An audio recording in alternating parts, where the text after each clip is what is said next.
굉장히 기쁜 날이고 또 감독님이 지금 오랜 세월 배웠는데 너무 기분 좋아하셔서 감독님부터 강하늘 씨, 박정규 씨, 이진욱 씨 한 분씩 인사해 주시는 것으로서 오늘 시작하도록 하겠습니다. 이렇게 객석으로 가득 메워주셔서 감사드리고요. 특히 오늘 3일절이고 저도 오전에 그냥 보고 왔어요. 안 보신 분 있으면 꼭 추천드리겠습니다.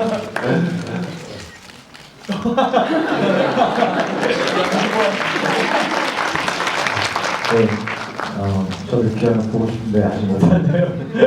네, 여러분 저는 동주에서 윤동주 시인님 연기하려고 노력했던 강하늘이고요.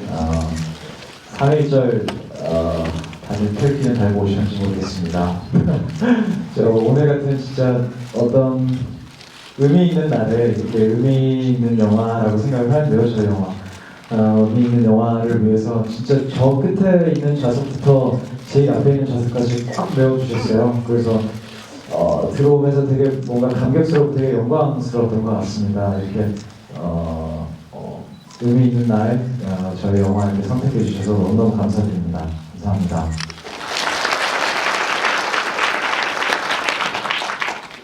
예, 저는 송봉규 선생님 연기한 박정민입니다. 네, 3.1절 날 이렇게 저희 영화 선택해 주시고 보러 와주셔서 감사드리고요. 이 자리에 계신 300분 정도 정말 의식 있는 생각을 하고요. 그런 의식 있는 관객분들과 오늘 이렇게 대화할 수 있는 기회가 생겨서 너무 좋습니다. 재밌게 하고 재밌게 하겠습니다. 고맙습니다.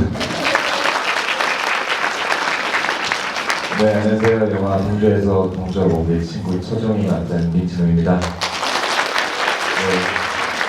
이제 잘하고 오늘 대한동주 만세했으면 좋겠습니다. 감사합니다. 박정민 씨께 질문드리고 싶습니다. 사실 송봉규라는 캐릭터 인물은 역사적으로 이제 굉장히 큰 인물일 수 있고 또 정말 중요한 일을 사실은 결과적으로는 비문의 인물이었지만 이걸 통해서 사실 송봉규라는 인물 자체를 한국 사람들이 알게 하는데 큰 공헌을 하신 분입니다. 근데 이제 윤동주와 반대로 실존 인물임에도 불구하고 송봉규에 대해서 저희가 우리가 안 줬거든요. 그런 측면에서 어떻게 보면 인물에 대해서 실존 인물임에도 불구하고 굉장히 큰 자유가 주어지셨을 텐데 정반대로 윤동주와는 또 다른 부담감이 있으실 수 있을 것 같아요. 왜냐하면 모델이었기 때문에. 어떠신가요? 그렇죠. 그러니까 영화에서 보듯이 송봉규 선생님께서 중국으로 넘어가거나 그러니까 동주와 떨어져 있을 때 구체적으로 그분이 뭐 했는지 서술되어 있지가 않잖아요. 영화에서도. 실제로 기록이 되어 있는 것들을 봐도 그분께서 윤동주 선생님과 떨어져 있을 때의 기록이 별로 남아있지가 않아요. 그냥 어떤 증언들, 수칙들 그런 것뿐이고. 그래서 우선은 송봉규 선생님에 대해서 가장 자세하게 나와 있는 자료는 윤동주 평전이라는 책이고요. 그리고 저희 영화의 대본이고요.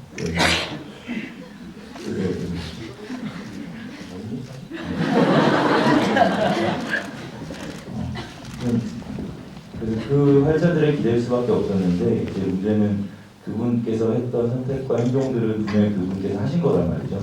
그리고 영화에서 대본에 나와 있는 대사들은 그분이 실제로 하신 건 아니겠지만 하실 법한 대사들이 써 있는 거고 그렇다면 내가 무엇을 준비해야 하는가. 감독님 말씀을 빌리자면 송봉규라는 사람이 이 행동들을 어떻게 했느냐가 중요한 게 아니고 왜 했느냐가 중요한 거더라고요.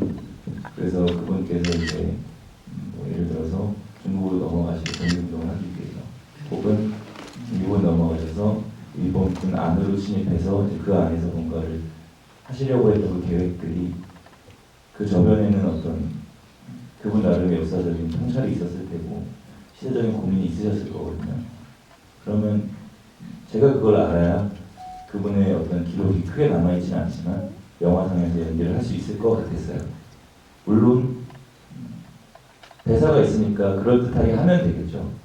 하지만 이제 관객들한테 다가가는 진정성이 1%라도 좀 차이가 있다면, 더 깊이 들어갈 수 있다면이라는 어떤 가능성 때문에 독해를 좀 많이 한 것 같아요. 대본을 보면서. 그리고 책을 많이 보고, 그러다 답답한 마음에 비행기를 끌어가지고 중국 하나 갔다 오고 이런 짓도 하고, 사비로 비즈니스 타서 스위스룸에서 가면서 목숨을 걸고 다녀왔는데요. 그런 여러 가지 방법들을 통해서 공부를 많이 했던 것 같아요. 영화가 이렇게 성공했는데 사고 찍으면 안 되나요? 영수 중에 없어요. 그럼 안 되죠.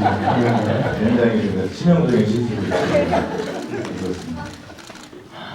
윤동주의 열등은 그 배경, 그 시대 안에서 좀 더 깊이 있게 보면 사실은 몽규가 더 윤동주한테 내면의 열등감을 갖지 않았을까라고 해서 똑같다라고 봅니다. 감독님께 추가적으로 그럼 하나 더 여쭤보고 싶은데, 사실 영화에서 저한테 두 가지가 인상적이었는데, 내용으로 하나는 열등감에 관한 부분, 또 하나는 맨 마지막에 이제 부끄러움을 강조하신 부분에 대해서 굉장히 인상적이었고요. 그거 외에 개인적으로 제가 참 영화를 좋아하는 것은 청각적인 부분입니다. 영화를 다 보고 나니까 이렇게 새파에 찌는데 귀를 씻는 것 같은 맑은 물에 그런 느낌이 좀 들어서 한 줄 평을 그렇게 쓴 적이 있는데요. 영화를 생각하면 저는 우리나라 제일 먼저 떠오를 건그 나레이션 할 때 강하늘 씨 목소리일 것 같거든요. 그러니까 영화에서 너무나 우리가 잘 아는 윤동주 시인의 시를 우리가 접하는 것도 두 가지가 있을 텐데, 예를 들어서 예전에 이명세 감독이라면 그것을 아마 자막으로 처리를 해서 그것을 보여주는 방식으로 시를 아마 접근을 했었을 것 같습니다. 근데 이준희 감독님은 그렇게 하지 않고 그것을 요소에서 이야기랑 같이 엮어가면서 10편이 넘는 시를 내레이션을 통해서 청각화한다는 말이죠. 거기에 대한 그 감독님의 생각을 듣고 싶네요. 사실 영화 속에서 시를 듣는다는 것은 영화적으로 굉장히 관객들한테 지루함을 주는 불리한 선택이죠. 하지만 주인공이 윤동주고 또 가뜩이나 이야기를 끌고 가는 주체는 송몽규이고, 그러면 도대체 윤동주의 내면은 관객들한테 어떻게 전달할 것인가?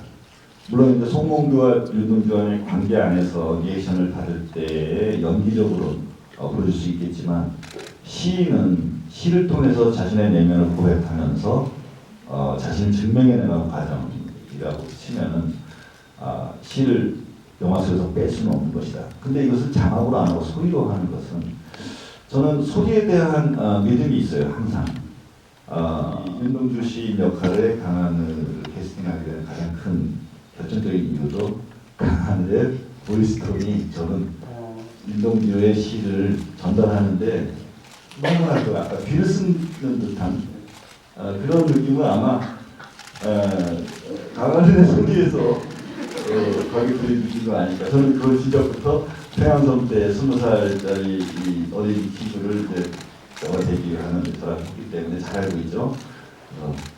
다행히 우리 이동진 전화가께서 귀를 쓰는 듯한 소리로 말해주니까 소리 정말 중요합니다.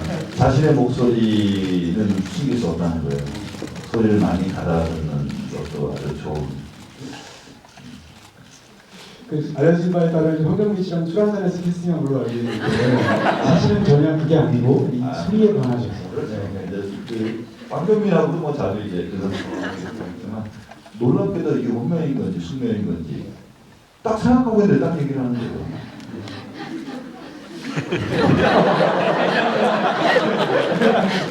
네, 맞습니다. 뭐 술과 소리의 결합이라고 했죠. 진정한 수정하시네요. 제가 조금만 말해드리겠습니다.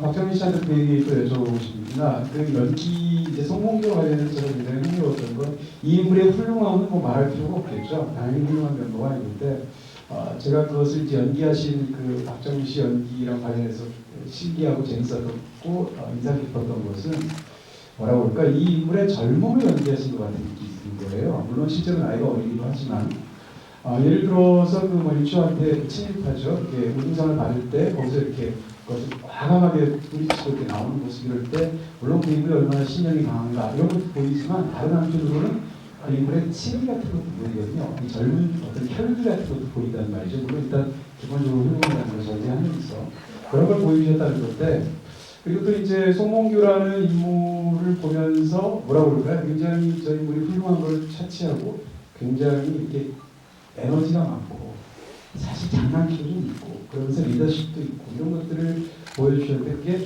박정민이라는 배우에게서도 부분적으로 오는 게 아닌가 그런 느낌도 들고요. 어떠신가요? 네, 저는 뭐 실생활에서의 제 모습과는 굉장히 다른 인물이고요. 그래서 연기할 때 좀 재밌었던 게 있었죠. 이렇게 앞에서 막 연기하고 뒤에 와서 눈치 보고 여기까지 눈치 보고 잘 나오고 보고 있고. 네. 네.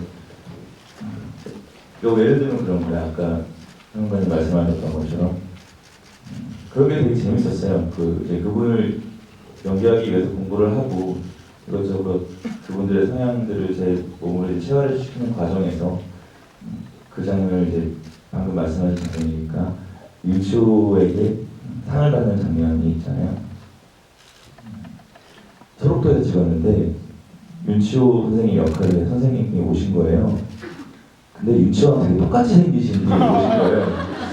어라 이건 뭐지? 이제 촬영에 들어간 거죠. 눈치 보셨어요? 네, 사진으로. 네. 그래서 무등상장, 송몽규 막 여기 나오는데 이제 올라가서 이렇게 보는데 너무 윤치호니까. 네, 상장을 이렇게 주는데 원래 지문에는 그냥 상장을 받아서 나가다가 대동아 남양 동그란 그걸 보고 던지고 나간다 이 정도의 지문이었는데 제가 그걸 이렇게 보고 되게 받기가 싫은 거죠. 그 상장이. 가만히 보고 있었던 거예요. 그러니까 이분도 표정이 안 좋아지고 내가 주는데 왜 안 받지? 이런 표정으로 근데 받아야 이제 이야기는 진행이 되니 이렇게 받아줘 주소를 받고 하는데 이분이 기분이 나쁘셨는지 이제 부상을 한 손으로 주시더라고요. 어라 이거 받아가지고 한 손으로 받아서 나온 거죠. 이게 지지 않기 위해서. 네.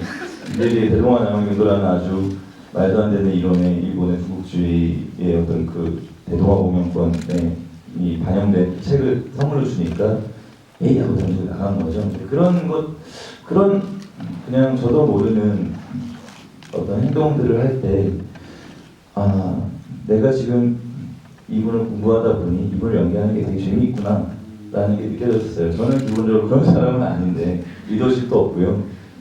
뭔가 의식 있는 인간도 아니고 훌륭한 인간이 아니에요. 근데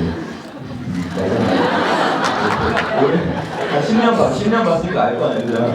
네, 그렇기 때문에 그 연기는 되게 재밌었어요. 그리고 도움도 많이 받은 것 같고요. 또 이 작품을 만남으로써 우리가 광복을 맞이하게 되는 상황이 이제 원자폐 투하로 인해서 해박이 된 거잖아요.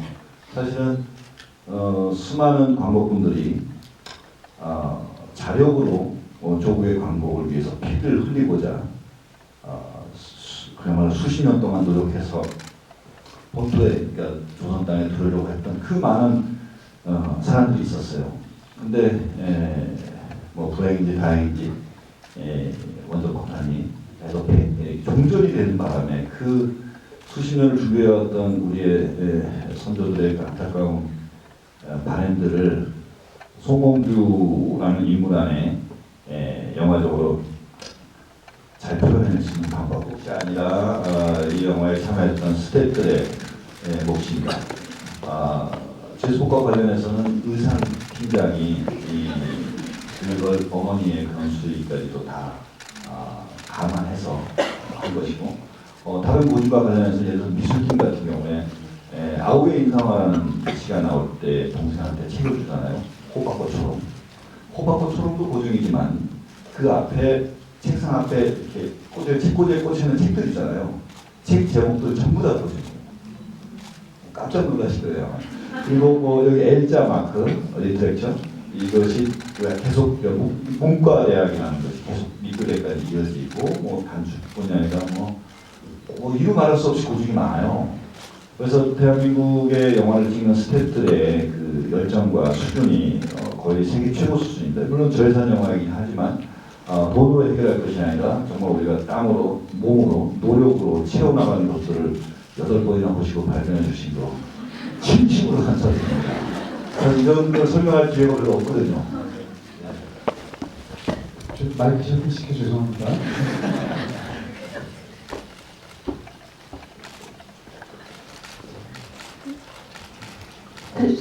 네, 일단 좋은 영화 만들어주셔서 감독님과 배우님들께 진심으로 감사의 말씀드립니다. 제가 질문드리고 싶은 거는 그 자화상이 나오는 그 장면에 대한 건데요.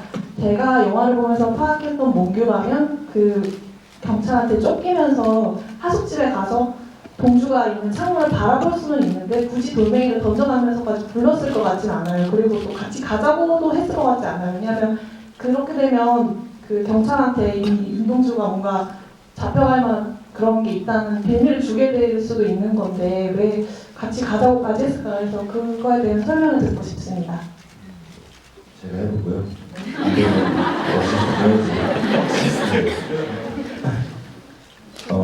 제가 알기로는요. 송몽규 선생님과 윤동규 선생님께서 그 당시에 같은 방에서 뭔가 의논을 하고 이런 걸 이미 경찰들이 일본 순사들이 다 알고 있었던 거죠. 이미 두 분 다 유지차 인물이었던 거예요. 근데 송몽규 선생님은 김종규 선생님을 배제를 시킨 거죠. 왜냐하면 얘는 위험한 일에 나서서는 안 된다. 이 친구는 내가 지켜줘야 되는 친구다. 근데 이제 교토에 있는 조선인들 규합하다가 그 계획이 무산이 되고 일본 순사들이 닥쳤을 때 송몽규 선생님은 아마 아셨을 것 같아요.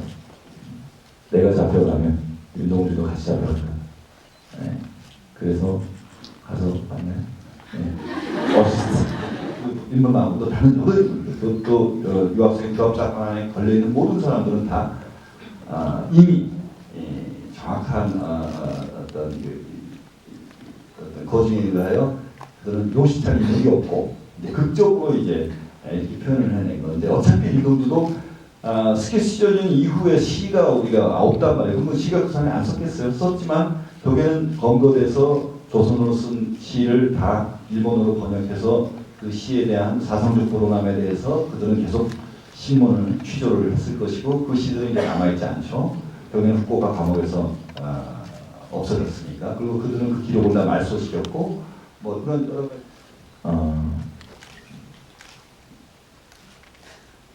97년이 된 건가요? 1919년부터 97년 전에 한반도를 포함한 전 세계적으로 만세운동이 벌어진 날이 바로 3.1절이잖아요. 그분들께서 그리고 또 1945년에 돌아가신 수많은 분들 그리고 그 중에 임동규 선생님, 송몽규 선생님 그분들이 없었다면 저희 여기서 이렇게 극장에서 얘기를 못하고 있거나 혹은 하시는 말씀 하고 있었을 것 같거든요. 그렇잖아요. 그랬을 수도 있다고 봐요. 하지만 그분들이 계셨기에 물론 뭐 해방의 직접적인 이유는 히로시마 원자폭탄이라고 하지만 그분들의 싸움이 있었기에 저는 이 자리가 가능하다고 보고요. 그렇다면 영화를 보신 적이 있는 여기 300분의 관객분들 지금 저희가 또 어떤 선택과 행동을 이게 정치적인 발언이 아니라 선택과 행동을 하느냐에 따라서 또 70년 혹은 100년 후에 저희 같은 사람들이 지금보다 덜 불합리한 시대에 살 수 있을 거라고 저는 생각을 하고 어느 정도 책임감이 생겼습니다. 이 영화를 하면서 크게 어떤 지금 당장 무슨 행동을 할 수는 없겠지만 강요하는 건 아니지만 그런 책임감들이 중요하지 않을까 하는 생각이 들고요. 오늘 이렇게 1시간 정도 같이 대화를 나눴는데 지루하시진 않으셨는지 모르겠고요. 재밌으셨는지 모르겠고요. 아무튼 같이 와주면서 얘기할 수 있어서 너무 좋았습니다. 오늘 찾아주셔서 너무너무 감사드립니다.